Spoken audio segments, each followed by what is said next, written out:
Selamat sore, benar dengan Mbak Sita yang menghubungi saya kemarin? Iya, benar, saya sendiri, Sita.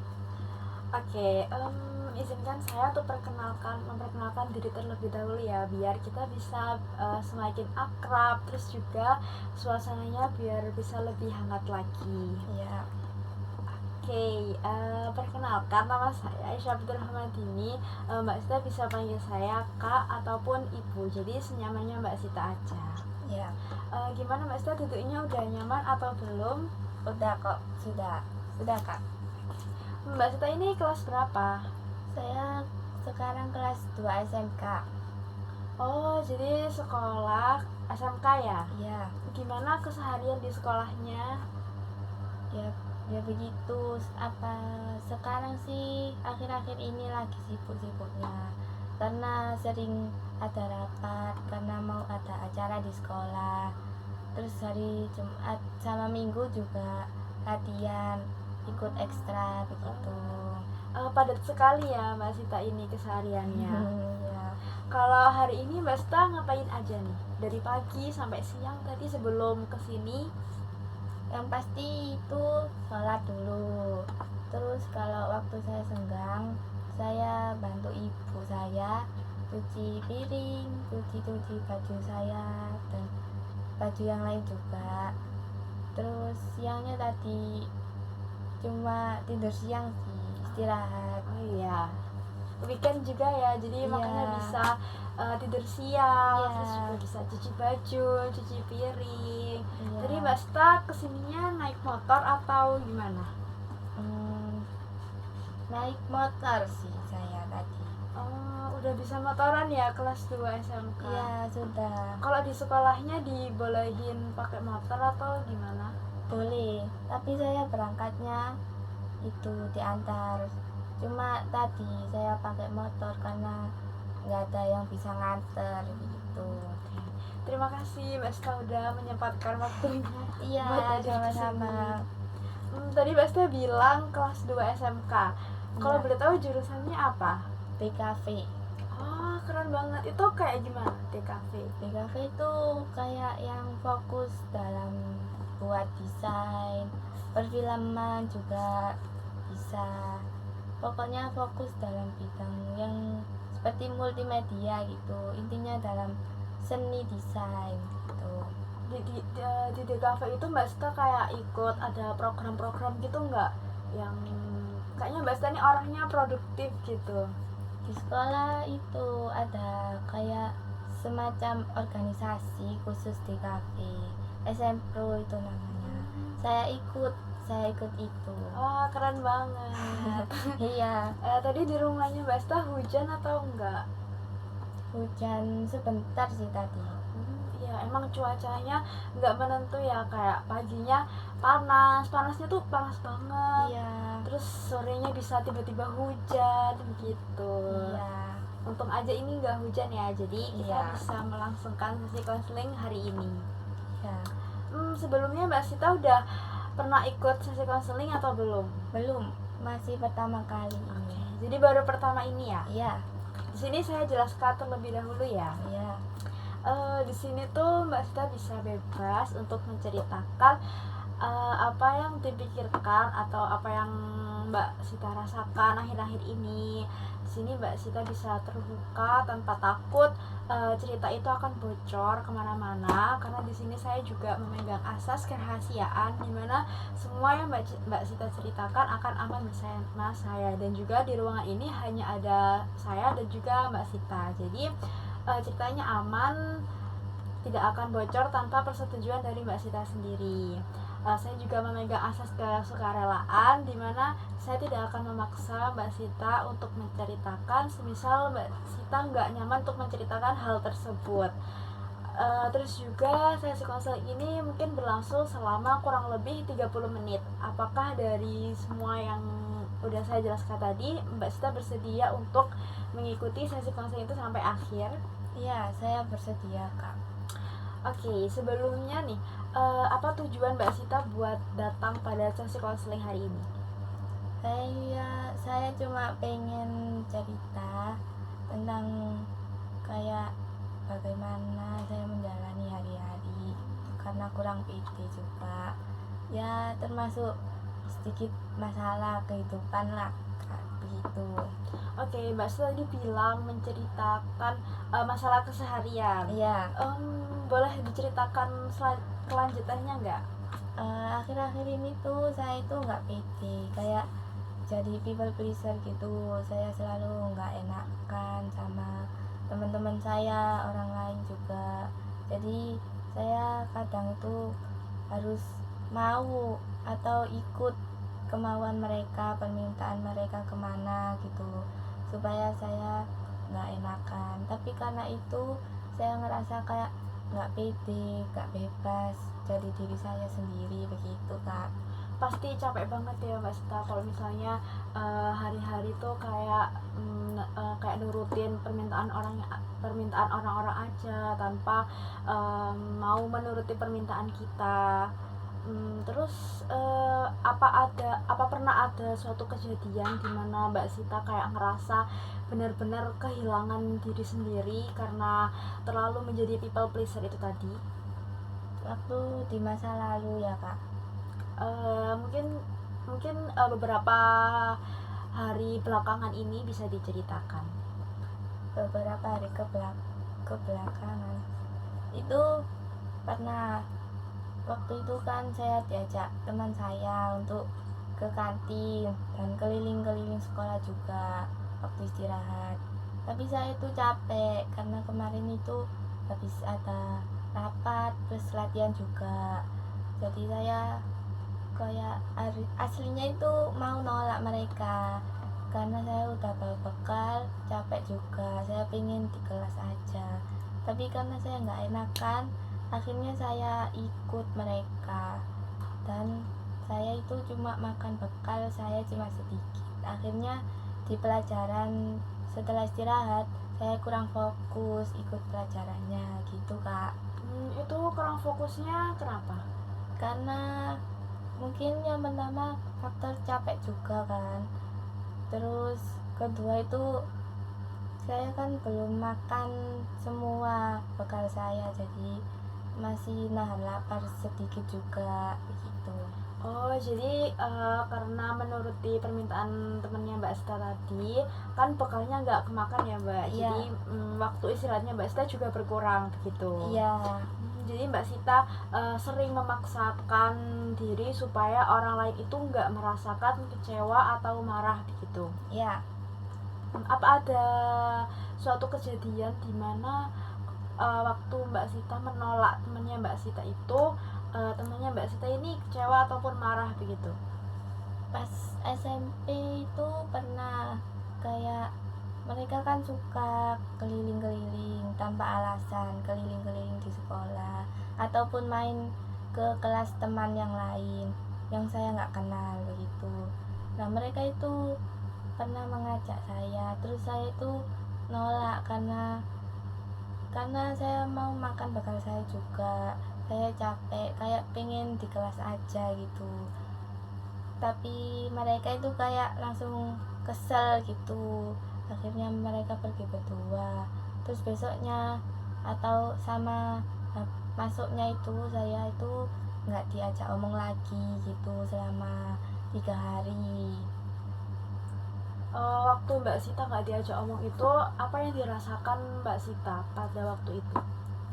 Takut sih ada, terus jadi kayak menyesal gitu, gak enak, kayak ngerasa kayaknya itu kalau mereka ngajak besoknya saya harus ikut gitu, Kak, supaya mereka nggak marah lagi. Betul. Berarti Mbak Sita merasa kayak saya harus terus menuruti mereka biar Mbak Sita nggak dijauhi, biar nggak dimarahi begitu ya? Iya. Kedengarannya Mbak Sita ini sering menahan perasaannya Mbak Sita sendiri begitu supaya orang lain itu tetap nyaman gitu. Iya. Apakah hal tersebut itu sering terjadi pada kehidupannya Mbak Sita? Sering, tapi sekarang udah nggak seberapa sering kayak dulu karena saya nyoba itu menolak permintaan mereka. Saya harus berani jadi diri saya sendiri, tapi karena dari dulu udah kayak terbiasa jadi people pleaser, Jadi kadang saya itu masih susah menolak untuk nggak ikut sama mereka gitu kak. Nah, Mbak Sita tadi kan sempat mention dari dulu ya. Apakah dari dulu Mbak Sita, kayak waktu Mbak Sita kecil, apakah pernah ada kejadian yang mirip-mirip dengan sekarang ini? Waktu kecil itu pernah kayak disuruh ibu saya ngantar kue ke rumah tetangga. Nah rumahnya itu agak jauh. Saat itu saya tuh baru pulang sekolah, belum ganti baju juga. Saya tuh nolak, terus akhirnya ibu saya tuh kayak langsung diem marah gitu. Saya nggak diajak ngomong sampai besok siangnya gitu kak. Nah, di situ bagaimana perasaan dari Mbak Sita? Ya pasti takut nanti bagaimana kalau saya udah nggak diurus ibu saya lagi. Waktu itu kan masih kecil juga, TK kalau nggak salah. Jadi udah overthinking begitu. Iya, terus kayak menyesal, harusnya kemarin itu tak anterin aja kuenya begitu. Jadi Mbak Sita berpikir aku anterin aja meskipun aku nggak suka gitu, tapi kayak biar ibu nggak marah begitu ya. Iya. Nah itu terus Oke, kalau Mbak Sita ingat-ingat perasaan takut bikin orang marah, terus juga takut nolak ajakan permintaan orang lain itu, apakah pernah Mbak Sita temui di masa kecilnya Mbak Sita? Pernah. Waktu itu saya disuruh antar kue sama ibu saya ke rumah tetangga. Nah, rumahnya itu agak jauh. Saat itu saya baru pulang sekolah, belum ganti juga. Kebetulan rumah sama sekolah itu jaraknya dekat. Jadi saya pulangnya waktu itu jalan kaki, Kak. Lalu pasti kan capek kan pulang sekolah jalan juga. Saya nolak, kayak nggak mau nganter kue gitu. Terus akhirnya ibu saya itu kayak marah, tapi marahnya itu diam. Terus saya itu nggak diajak bicara sampai besoknya begitu. Nah itu Mbak Sita kan dapat perlakuan seperti itu dari dapat respon seperti itu dari ibunya Mbak Sita. Di situ apa yang dirasakan Mbak Sita? Waktu itu pasti takut karena waktu itu saya masih TK kayaknya. Terus rasa menyesal juga, kayak harusnya tadi itu tak antar aja supaya saya nggak didiemin ibu saya kayak gini begitu. Oke, jadi Mbak Sita kayak berpikir kalau misalnya ada hal seperti itu terulang lagi, Mbak Sita akan menurutinya lagi begitu. Iya. Nah, apakah itu kan waktu masih kecil ya? Nah, kalau di sekarang ini apakah perasaan itu muncul lagi seperti kayak terulang lagi begitu, kejadian seperti itu? Mungkin sama temennya atau sama siapa? Kadang masih terulang karena kan udah dari kecil ya kak, terbiasa menuruti apa yang mereka inginkan. Jadi kadang itu saya diajak kemana gitu, aslinya saya udah rencana mau menolak mereka karena saya capek ataupun ingin di kelas saja. Tapi karena udah dari dulu saya jadi gak bisa nolak mereka, meskipun udah rencana mau nolak aja gak apa-apa, tapi saya gak jadi menolak karena saya gak enak sama mereka begitu. Selain itu Mbak Sita udah pernah nggak nyoba buat nolak orang lain gitu? Pernah. Mbak Sita jujur sama keadaannya Mbak Sita sendiri. Pernah kak, karena waktu itu kan lagi padat-padatnya ikut rapat sama latihan juga, jadi saya itu kayak benar-benar capek. Akhirnya waktu mereka ngajak saya untuk turun ke kantin, itu saya nolak, tapi untungnya mereka itu kayak memahami kondisi saya yang sibuk kemarinnya begitu. Nah di situ kan teman Mbak Sita kayak mengerti bagaimana perasaannya Mbak Sita. Iya. Nah itu apa yang dirasakan Mbak Sita waktu Ya. temannya mengerti itu? Ya pasti seneng lah, untungnya mereka itu nggak kayak kejadian kayak dulu teman yang dulu pernah terjadi gitu. mereka memahami, nggak marah sama saya, terus tetap tetap berteman sama saya meskipun saya nggak ikut habis jajan dari kantin itu. Mereka masih ngajak saya untuk makan bareng, bercanda bareng begitu kak. Saya akhirnya kayak lega, terus seneng juga. Saya akhirnya bisa mencoba untuk nolak dan itu berhasil membuat saya lebih pede untuk jadi diri sendiri. Nah itu dari situ Mbak Sita kayak ada kepinginan nggak buat kayak gitu terus, buat lebih mementingkan dirinya Mbak Sita sendiri gitu? Pastinya ada, karena saya nggak mau kejadian yang dulu terulang lagi, terulang terus, agar saya itu bisa lebih berani, terus nggak jadi people pleaser lagi kak, begitu. Waktu kalau misalnya nih Mbak Sita tuh lagi posisinya lagi capek gitu ya. Nah terus ada temennya yang mau ngajak, Sid ayo keluar yuk main gitu habis sekolah, tapi posisinya Mbak Sita lagi capek banget gitu. Nah di situ apa yang muncul di pikiran Mbak Sita? Ya pastinya pikiran langsung mikir nolak, karena kan udah capek banget, terus pengen istirahat aja begitu. Terus nanti teman saya itu saya bilang kayak, maaf ya aku nggak ikut, aku capek karena kemarin itu habis gini gini gini, jadi sekarang aku pengen istirahat begitu kak. Jadi pikiran pertama kali yang muncul di situ Mbak Sita mau menolak itu. Jadi Iya. bukan pikiran kayak ya udah deh aku ikut aja, nanti takut nggak ditemenin lagi gitu. Enggak sih kak, karena tapi perasaan kayak nggak enak, terus kayak kasihan karena aku gak ikut itu. Tapi kayak kayak udahlah nggak apa-apa, biarin sekali-kali gitu kan nggak ikut, daripada nanti sakit terus gak bisa sekolah atau main sama mereka gitu.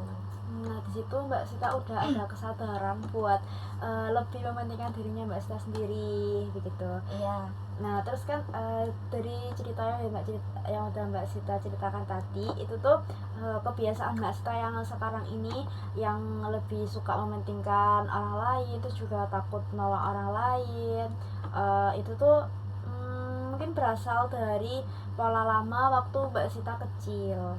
Pola lama itu yang maksudnya yang kayak gimana ya kak? Nah kan dulu Mbak Sita belajar supaya jadi diri yang lebih aman itu dengan nurut dan juga selalu menuruti apa yang teman-teman ataupun mungkin dari kalau misalnya dari kecil tadi dari orang tuanya Mbak Sita. Jadi Mbak Sita udah kebiasaan buat nurutin mereka karena takut nanti didiemin lagi kayak gitu. Nah terus kalau mungkin di sekarang itu Mbak Sita udah terbiasa buat nurut, jadinya tuh Mbak Sita terbiasa untuk membawa pola lama itu yang bisa menjadi aturan hidup Mbak Sita itu. Jadinya Mbak Sita terus berusaha untuk membuat orang lain bahagia gitu. Ya kayaknya sih seperti itu juga sih kak, karena kayak nggak mau kayak kejadian yang waktu kecil itu terulang lagi begitu. Nah tadi Mbak Sita kan juga udah bilang ya kalau udah mulai sedikit-sedikit untuk mengurangi menjadi people pleaser itu. Iya. Strategi apa yang mungkin yang udah terpikirkan di dalam pikiran Mbak Sita untuk mulai mementingkan dirinya Mbak Sita sendiri biar lebih menjadi diri sendiri begitu? Ya pasti dengan cara, kalau misalnya memang saya nggak mau atau keadaannya saya lagi nggak mendukung untuk ikut mereka, saya harus berani menolak gitu kak. Saya harus lebih pede, saya harus bisa jadi diri saya sendiri untuk nggak selalu ikut permintaan mereka begitu. Ya betul sekali, karena semua itu kan ada di dalam dirinya Mbak Sita ya. Jadi Mbak Sita harus bisa lebih jujur sama mereka tentang keadaannya Mbak Sita. Kalau semisal Mbak Sita lagi ngerasa capek gitu, nggak apa-apa banget buat nolak mereka, karena kan yang lebih penting pastinya diri Mbak Sita sendiri begitu ya kan. Iya. Mbak Sita udah pernah nyoba strategi seperti itu? pernah waktu itu sekali yang tadi itu, yang karena udah capek juga, waktu itu juga agak pusing, jadi saya pengen di kelas aja, menolak ajaan mereka untuk keluar kelas gitu.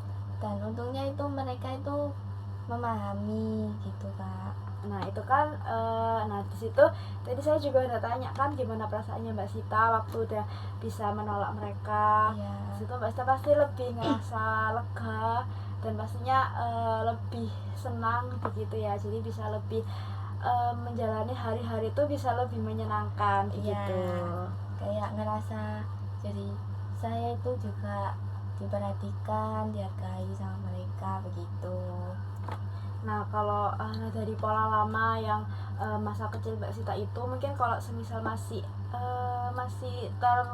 terulang lagi di pikirannya Mbak Sita itu, Mbak Sita bisa menyadari kalau itu tuh dari masa lalu. Nah kalau ini kan masa sekarang, jadi Mbak Sita bisa lebih mengurangi sedikit-sedikit tentang memori itu dan bisa menciptakan memori yang baru. Kayak Mbak Sita bisa lebih percaya diri, kayak kalau misalnya Mbak Sita emang keadaannya lagi capek gitu, bisa jujur aja sama mereka, ngomongnya juga bisa pelan-pelan Iya. gitu. Iya, supaya mereka nggak ada yang sakit hati Ya, gitu. jadi bisa ngomong pelan-pelan, kayak ngomong baik-baik juga gimana perasaannya Mbak Sita. Sejauh ini yang dilakukan Mbak Sita udah sangat baik. Gimana perasaan Mbak Sita? Ya, jadi lebih percaya diri sih, karena saya udah coba ambil resiko dengan nolak ajakan mereka dan ternyata berhasil. Mereka itu kayak memaklumkan dan tidak marah pada saya, jadi saya